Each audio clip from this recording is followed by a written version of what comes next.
Gaurko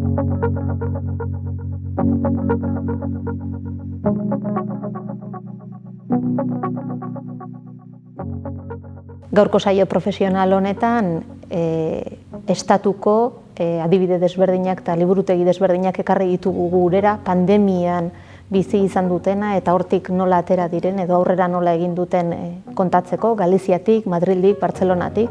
Un esfuerzo a mayores que está teniendo el personal de las bibliotecas escolares gallegas porque sigan en funcionamiento. Pues quisimos darle un poco la vuelta a esa circunstancia y no perder sobre todo la relación con nuestros usuarios, ¿no? Y que vamos a tener que construir una nueva manera de acercarnos los unos a los otros, más cuerpo a cuerpo, persona a persona.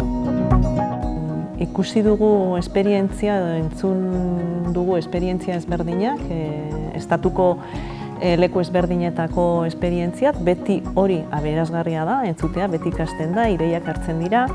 Eta oso interesgarria izan da niretzako alde batetik konpartitu dudalako liburutegia pandemiaren egoeran zer egin dugun itxialdean, zer egin dugun orain irekiera honetan.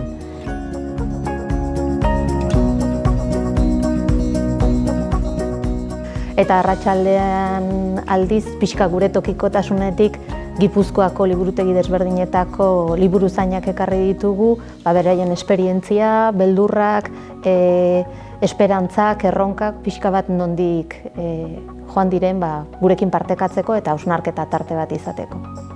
Elkartu gehalako, lan honetan gabiltzanok, eta tarteka hori egitea ere bai guretzako importantea da, pixkat ondorio batzuk edo hausnarketa batzuk edo egiteko, Askotan egunerokoan sartzen gara eta ez dugu denbora hartzen pentsatzeko.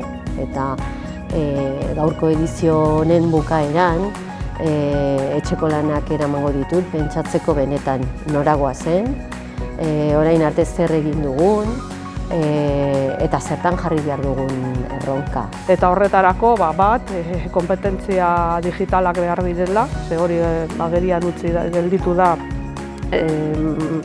danok ez dugula berdin manejatzen guzti hau, azken finean dara etorkin digitalak edo behintzat nire kasuan eta asko ikasi behar izan dugu, horretaz. Denok batera eta sare indartsu bat osatuz, nik uste dut etorkizuna askoz ere argiagoa izango dugula, ez?